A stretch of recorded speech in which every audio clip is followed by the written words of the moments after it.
बिजली जे वाधू बिलन आवाम जी चेल चिबी करे छड़ी। मुख्तलिफ शहरन में आवाम रोडन ते निकरी आयो। हैदराबाद में बिजली जे गाठे तोड़ बिलन खिलाफ वापारिन पारा कारोबारी मरकज बंद। रावलपिंडी में वापदा ऑफिस जो घेराव। लाहौर, मुल्तान ऐं ॿियनि शहरन में भी मुज़ाहिरा।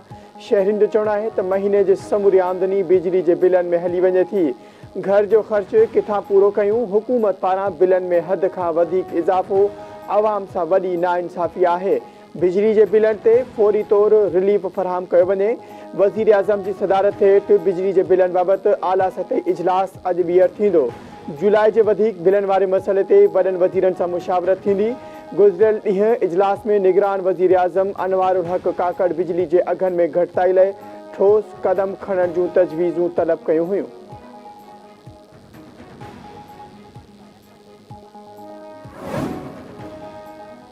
निगरान सरकार पारा बिजली चोरी रोकण जे लाइ हिकु हफ़्ते अंदरि काबीना जे इजलास में आर्डिनेंस आणण जो फ़ैसिलो। आर्डिनेंस जे मसौदे में बिजली बिलनि जी अदायगी न कंदड़नि खे बि बिजली चोर तसवुरु कयो वेंदो। हुकूमत पारां पूरे मुल्क में बिजली जी चोरी रोकण बाबति फोर्स क़ाइमु कई वेंदी, जेका बिजली चोरीअ ते ज़ाब्ते समेत बिजलीअ जे ओगाड़ी में बि मदद कंदी। हुकूमत खे माली साल 2023 ऐं 24 में वाहिपेदारनि खां 3.29 ट्रिलियन रुपया वसूल करणा आहिनि, जंहिंमें वाहिपेदारनि खे कंपनी चार्ज जी मद में 2 खरब रुपया अदा करणा पवंदा।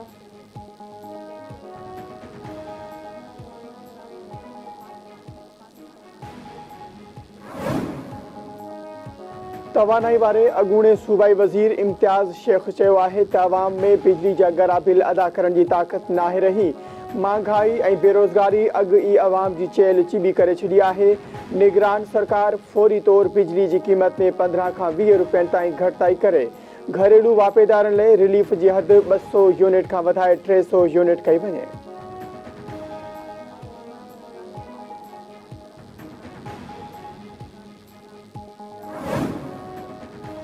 नाणे वारे अॻूणे वफ़ाक़ी वज़ीर मुफ्ता इस्माइल चयो आहे त 10% वाहिपेदार बिजली जो बिल ई अदा नथा कनि। मई ऐं जून में बिजलीअ जी घुर्ज वधीक हूंदी आहे, उन करे बिजली महांगे फ्यूल ते ठाहे फ़राहम कई वेंदी आहे। गुज़िरियल हुकूमत में मार्केटूं जल्द बंदि करण जो फ़ैसिलो कयो वियो, पर उन ते बि अमल न थी सघियो। तलब में घटिताई सां ई महांगाई बिजलीअ वारे मसइलो हल थी सघे थो।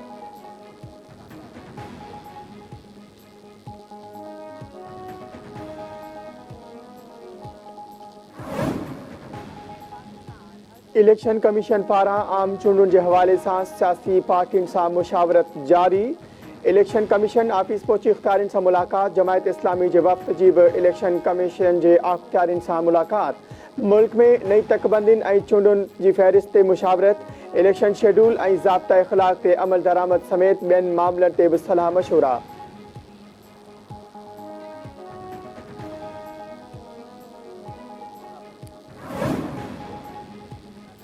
सीक्रेट एक्ट तहत दाख़िल केस में अदालत पारां शाह महमूद कुरैशी जो वधीक 2 ॾींहनि जो जिस्मानी रिमांड मंज़ूर। FIA पारां कयल 5 ॾींहनि वारे जिस्मानी रिमांड जी इस्तदा रद्द। वकील बाबर ऐवान अदालत खे ॿुधायो त शाह महमूद कुरैशी जो साइफ़र केस सां को तालुक़ नाहे। हू अॻेई 9 ॾींहनि जी रिमांड ते आहे। FIA हवाले शाह महमूद कुरैशी चयो आहे त जांच में सहकार कंदे मूं पंहिंजो मोबाइल फ़ोन बि FIA हवाले करे छॾियो आहे।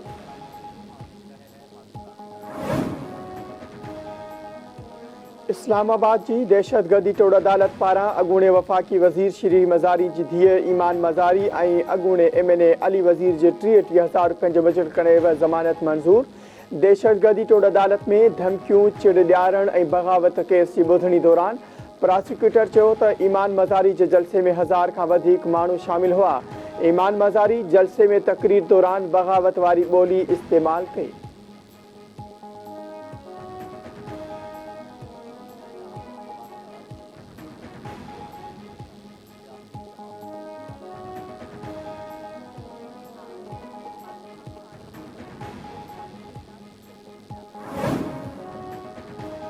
खंड जो अघु ॿीहर वधी वियो। कराची जे होलसेल मार्केट में खंड जे अघ में वधीक 1 रुपए जी वाध।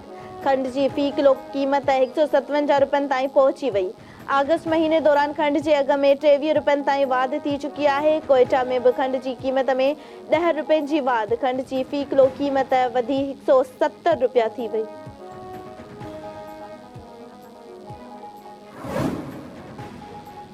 रानीपुर जी पीरानी हवेली में ज्यादती बैद कतल कयल नींगरी फातिमा फर्डो के केस में पुलिस जवाबदार असद शाह के ड्राइवर एजाज खास कली के गिरफ्तार करे वरतो। पुलिस मूजिब जवाबदार फातिमा वाक़े बैद मुसलसल गुम हो खेस कराची में गिरफ्तार किया वियो। केस के मुख्य जवाबदार असद शाह के सुभाणे रिमांड पूरो थियण बैद अदालत में पेश कयो वेंदो।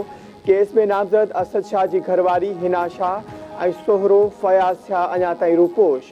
जवाबदार धुर पारां वारसन के धमकियों नींगरी की अमर शबनम फर्डो चयो आहे त खेन हवेली में धमकियों मिलण शुरू थी वियूं आहिनि त हिना शाह ते हल्को हथ रखो, बी सूरत में अवां खे ॾिसी रहंदासीं। छा बि थी वञे केस तां हथ न खणंदसि, नींगरी जे खून सां इंसाफ़ कयो वञे।